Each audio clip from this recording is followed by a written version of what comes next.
Once upon a time, in the deep, dark blue of the ocean, lived a creature so curious and strange, it seemed like something pulled from the depths of ancient myth: an octopus.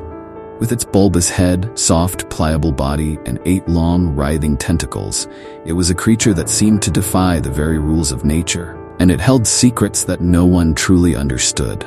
The octopus had existed for hundreds of millions of years. Its ancestors were among the first creatures to leave their mark on the ocean's floors, evolving over time into the most remarkable of marine beings. Around 300 million years ago, when the oceans were still young, from the primordial seas they evolved into squid, cuttlefish, and the octopus, each adapting to the mysterious world of the deep in their own ways. The octopus in particular began to grow and evolve its uncanny ability to change color, shape, and texture, an otherworldly power that allowed it to become an expert in camouflage, escaping predators and blending seamlessly into its environment. As the eons passed, these creatures moved deeper into the ocean's depths. They adapted to survive in the most challenging environments, from the coral reefs to the darkest parts of the abyss where the sunlight never reached. And there, in the shadows of the sea, the octopus learned to hide, to change, and to survive in ways no land creature could ever imagine. It was a master of disguise, a shapeshifter, able to alter its body's appearance with a flicker of its chromatophores, pigment cells in its skin, and even to reshape its very form, to squeeze through the smallest crevice or slip past the most cunning predator. To humans, the octopus was a mystery. In ancient Greece, sailors first marveled at the creature and wondered about its intelligence and powers. The philosopher Aristotle, one of the first to write about the creature, observed its many legs, or feet, and marveled at its ability to blend into the rocks and seaweed. He called it the polypus, meaning many feet, a name that would endure through the centuries. The ancient Greeks were not alone in their fascination. Around the same time, the Romans, with their vast network of roads and trade routes, too encountered the octopus. They whispered tales of its mysterious ways and strange abilities, and the sea creature began to permeate myth and legend. The Greeks and Romans, while studying the octopus, did not yet know of its intelligence. But over time, the creature began to seep into the folklore of the Mediterranean. It was said that the octopus could manipulate its environment, using its tentacles to grab and even kill prey. It was thought of as a trickster, both a symbol of the deep, mysterious ocean and a creature to be feared, its massive size and its ink-spraying defense mechanism captivating the imagination of sailors and poets alike. In Norse mythology, the octopus became a symbol of the deep sea, where it morphed into something far larger and far more terrifying than nature could create. The kraken, an enormous octopus-like beast, was said to lurk off the coast of Norway and Greenland, waiting for ships to come too close. The kraken's giant tentacles, reaching up from the ocean depths, would drag entire ships and their crews into the blackness of the sea, where no one could ever escape.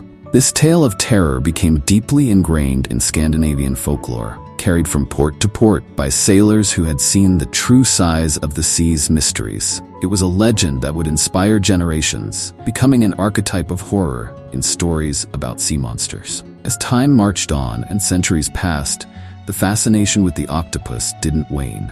The creature took on new forms in the art and literature of the Renaissance, when great explorers charted the seas and brought back tales of strange creatures. Still, the octopus remained mostly a mystery, an enigma as elusive as the ocean itself.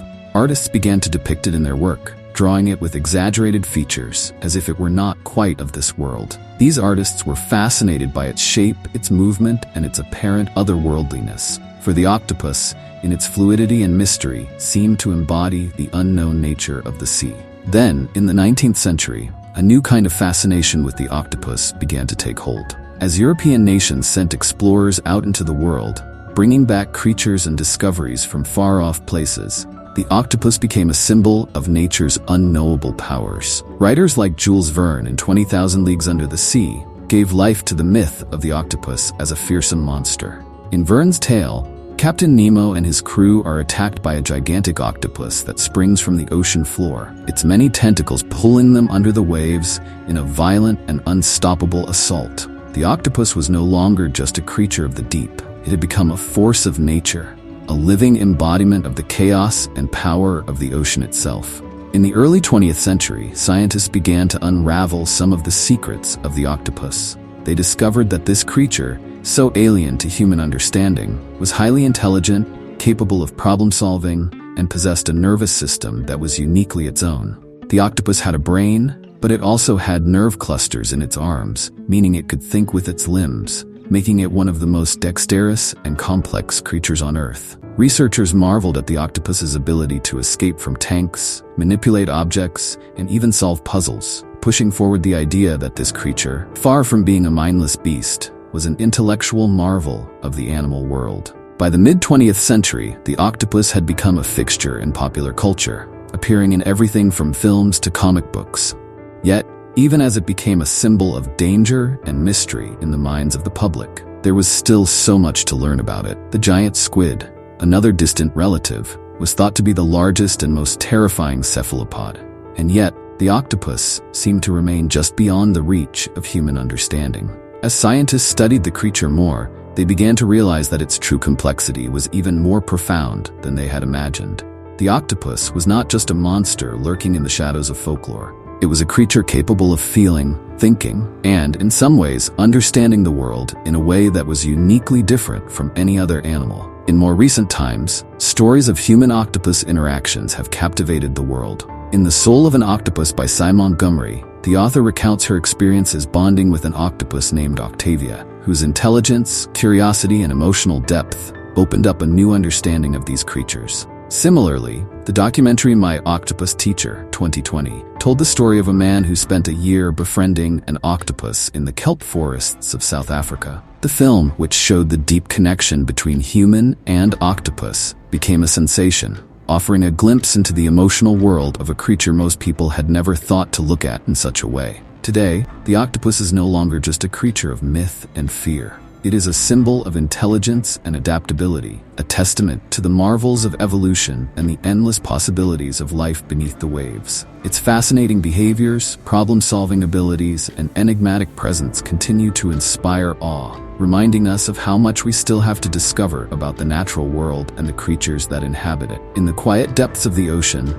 the octopus remains a creature that defies explanation, an alien, mysterious being that continues to mesmerize and inspire, and whose story is still unfolding.